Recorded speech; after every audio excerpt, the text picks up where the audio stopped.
kembali lagi bersama saya di sini yang akan melanjutkan pertanyaan seputar salam via media sosial. Langsung aja kita lanjutkan pertanyaan selanjutnya. Adakah hadis yang mewajibkan kita untuk mengucapkan salam, Pak? Ya. Kalau hadisnya nggak ada, karena hukum mengucapkan salam itu sunnah. Tapi ketika menjawab salam, nah, itu adalah sebuah kewajiban. Nah, kewajibannya pun juga berbeda-beda, dilihat siapa yang dituju. Seperti itu tadi. Baik, seperti itu.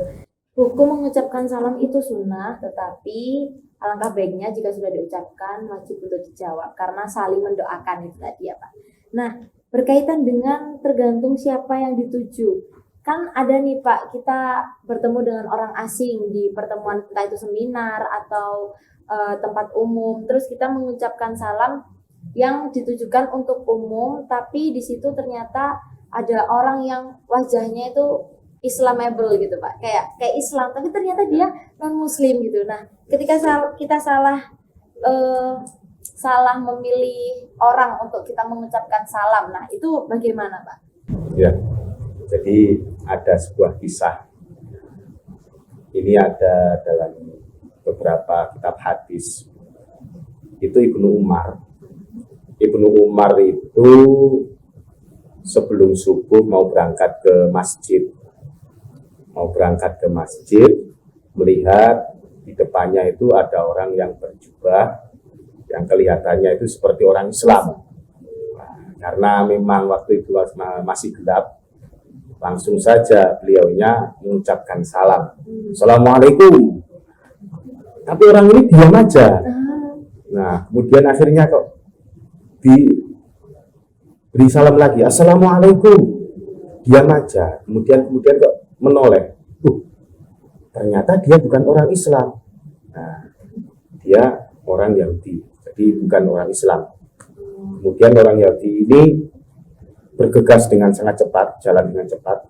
Nah, Ibnu Umar ini akhirnya nututi, bahasa nututi itu.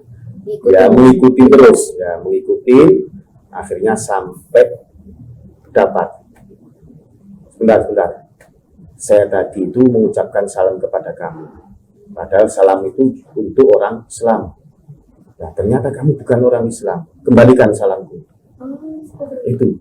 Umar menyatakan seperti itu. Orang Yahudi ini bingung karena salam itu adalah sebuah doa. Kenapa doanya tidak dikembalikan? Bingung.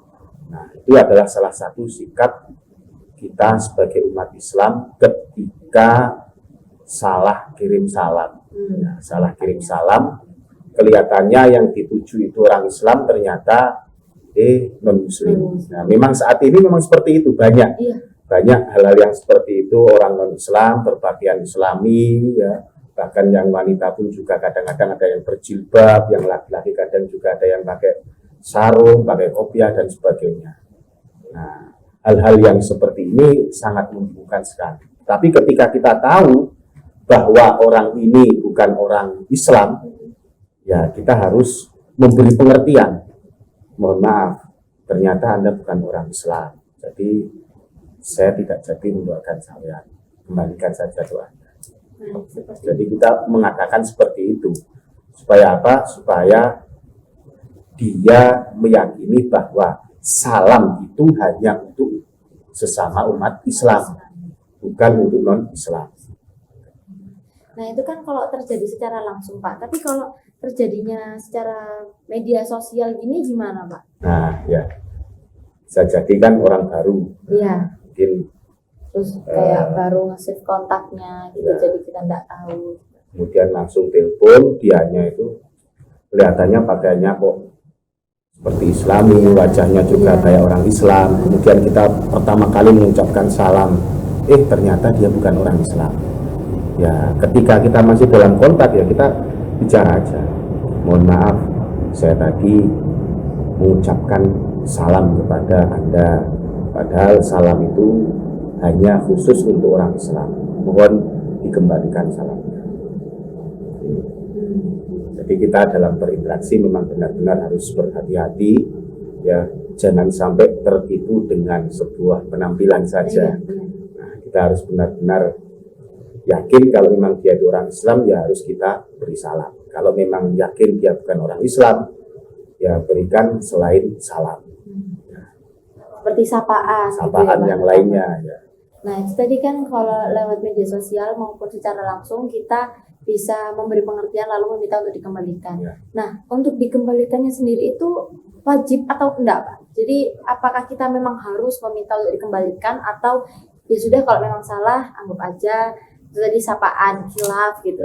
Jadi Bagaimana? istilah ungkapan kembalikan salam saya itu adalah sebagai bentuk bahwa salam itu bukan untuk non-Islam, dan agar mereka paham bahwa ungkapan salam seperti ini hanya khusus untuk orang Islam dan bukan untuk orang-orang non-Islam. Jadi kalau memang Anda bukan orang Islam, ya jangan sampai menutup. Nah, kadang-kadang kan penampilan itu sehingga Ya. membuat orang lain Berpikiran bahwa dia itu Islam. Jadi seperti itu, agar mereka juga agak cemas gitu ya. Nah, karena salam itu tadi sudah kita bahas, pertanyaan selanjutnya, salam ini kan ada jawabannya ya Pak, Assalamualaikum, Waalaikumsalam. Nah, Waalaikumsalam ini terkadang ada yang mengetik dengan ketikan seperti Waalaikumsalam. Ada juga Waalaikumsalam saja. Nah, itu sebenarnya apa perbedaannya Pak? Dan yang benar itu yang mana gitu? Ya, kedua-duanya itu sama-sama benar ya. Cuma memang orang zaman dulu kalau sesuai dengan kitabnya itu memang Waalaikumsalam. Cuma kalau orang zaman sekarang itu kan sering-sering dipotong-potong ya, seperti gini, nasor gitu ya, kemudian dorob gitu. Nah, jadi nggak dibaca keseluruhannya. Kalau orang dulu itu dibaca keseluruhannya, kalau orang zaman sekarang itu tidak dibaca keseluruhannya. Jadi yang tiap akhir-akhir kata itu dihilangkan, disukunkan. Ini kebiasaan orang-orang zaman baru. Kalau orang zaman dulu ya dibaca semuanya. Kalau memang itu rumah ya dibaca rumah, ya disukunkan. Kalau orang zaman sekarang Waalaikumsalam. Atau zaman dulu Waalaikumsalam. Seperti itu. Berarti kita mau menggunakan jawaban salam yang mana aja itu tetap sama aja gitu Sama Pak? aja. Tetap sama aja. Saya baca beberapa kutipan, katanya ada 3 golongan yang tidak boleh dijawab salamnya. Nah, mungkin bisa dijelaskan Pak, 3 golongan yang salamnya itu dianjurkan untuk tidak usah dijawab, itu bagaimana? Ya, jadi ada beberapa golongan yang memang tidak boleh untuk dijawab. Yang pertama, golongan yang pertama ini adalah non-muslim. Nah, non-muslim ini ada 2, Yahudi, Nasrani, atau bisa disingkat dengan ahli kitab. Nah, ini nggak boleh dijawab. Nggak boleh dijawab dengan lengkap Waalaikumsalam, tidak boleh. Tapi cukup dengan Waalaikum, itu aja. Karena pada zaman Nabi itu diceritakan, yang meriwayatkan ini dari Anas bin Malik, Nabi ini pernah diberi salam oleh orang Yahudi. Assalamualaikum. Nah, bukan assalamualaikum tapi assalamualaikum. Ya, racun bagi kamu, bagi kalian. Jadi doanya itu doa nggak enak. Ya, racun bagi kalian. Nah, Kanjeng Nabi melihat hal yang seperti ini, beliau cuma menjawab Waalaikum, bagi kamu dan bagi kamu. Nah, kemudian ada sahabat lain marah-marah. Kanjeng Nabi, saya bunuh aja ya. Jangan. Kalau ada orang yang mengucapkan salam dengan salam yang seperti itu, maka jawablah dengan ungkapan Waalaikum.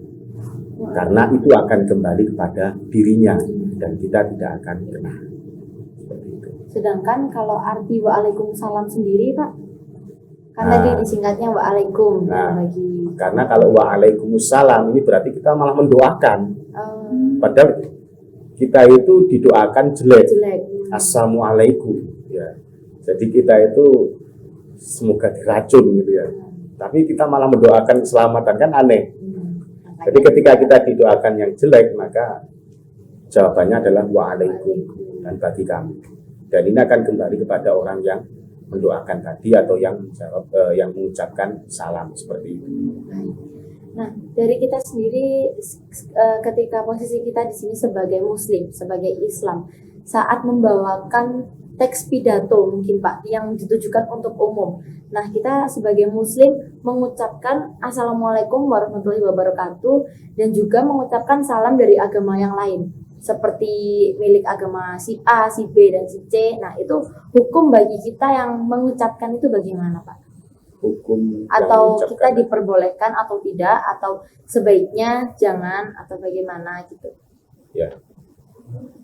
Jadi kita bisa melihat itu siapa yang mengucapkan. Terus kemudian yang diucapkan itu ya itu mengandung pelanggaran syarak, melanggar aturan syariat atau tidak. Apakah di situ terdapat perkara yang mensyirikan atau tidak. Kalau memang tidak ada, ya diperbolehkan. Tapi kalau memang di situ itu ada perkara yang syirik, ya itu tidak diperbolehkan. Kemudian kalau kita melihat dari salam-salam agama yang lainnya, ini ternyata kelihatannya nggak ada yang syirik-syirik itu nggak ada. Semuanya mengatakan tentang keselamatan semuanya. Kebaikan. Itu. Sehingga kita harus melihat siapa yang mengucapkan salam itu. Jika itu adalah seorang pimpinan, maka itu diperbolehkan karena untuk menyatukan umat. Tapi kalau cuma sekedar person-person pribadi-pribadi ini yang nggak ada kemaslahatannya, maka lebih baik dihindari. Jadi selagi itu untuk umum dan mungkin dari pimpinan atau intinya dari orang yang menghormati kita gitu dan tidak secara personal gitu lebih baik tidak apa-apa gitu ya Pak ya. Ya. Jadi kalau personal lebih baik tidak. Ya seperti contoh saya, dan saya itu sebagai pimpinan, di anak buah saya itu ada yang Islam, ada yang non-Islam. Nah kemudian saya memberikan salam, selain salam itu salam, kemudian ditambahi salam yang non-Muslim, gitu ya. Ya itu nggak masalah ketika salamnya itu bukan atau tidak mengandung kesyirikan, itu nggak masalah. Dan itu bisa mempererat persatuan, jadi nggak sampai itu iri-irian. Oh, yang dikasih salam cuma orang Islam, saya nggak dikasih. Nah, ini kan terjadi nggak enak. Nah, tapi kalau sama-sama karyawan, sama-sama siswanya, ya lebih baik nggak usah. Nah, kalau misalkan saya punya teman yang nonis, terus dia mengucapkan salam kepada saya, tapi salamnya itu seperti apa yang ada di agamanya dia gitu. Terus apa yang harus saya jawab gitu Pak? Ya, jadi jawabannya sama seperti tadi itu. Jadi ketika Kanjeng Nabi diberikan salam kepada orang non-Muslim, dari hadis tersebut itu kemudian para ulama membuat sebuah keterangan, dan di situ ada sebuah ijtihad keterangan bahwa apabila non-Islam, non-Muslim memberikan salam kepada kita, baik itu berupa salamnya Assalamualaikum atau mungkin salamnya agama mereka, maka kita tetap menjawab dengan ungkapan Waalaikum saja. Nggak pakai tambahi salam gitu, Waalaikumsalam nggak pakai, itu cuma Waalaikum saja. Kan media sosial ini luas ya Pak, bisa dibilang dunia maya dan luas. Terus ada beberapa sholawat atau bisa dibilang mungkin lagu gitu ya Pak ya, yang mengucapkan salam ini tadi. Jadi ada sholawat tentang menyebutkan kata Assalamualaikum atau Assalamualaikum gitu. Nah, sholawatnya itu sebenarnya nadanya kalem gitu Pak ya, pada seperti sholawat pada umumnya. Tapi ada yang kayak meremix atau dijadikan DJ atau jadikan lagu remix sana. Itu gimana Pak? hukum kita yang Jadi, mendengarkan atau lafaz salam digunakan sebagai iya, lantunan. atau Ya. mereka yang juga menciptakan Ya. nadanya itu gimana? Jadi ada lagu yang Assalamualaikum gitu ya.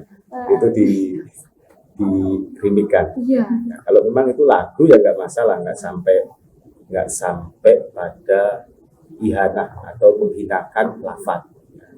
Kalau sampai ada tujuan untuk menghina, maka itu yang tidak diperbolehkan. Makanya hukumnya itu person-person. Jadi kalau memang dia niatannya untuk menghina salam, nah, itu pasti ada dosanya. Tapi ketika tidak ada, hanya sekedar, oh kira-kira kalau ini saya gunakan dengan remix, wah ini akan lebih menarik, lebih indah. Nah itu beda, bukan ihana, tapi itu malah memuliakan. Nah itu diperbolehkan. Begitu, baik. Semakin kesini memang benar kita semakin banyak mendapatkan ilmu dari Bapak Ustadz Nur Hadi. Namun tidak terhenti di situ saja karena akan kita lanjutkan setelah jeda pariwara berikut ini.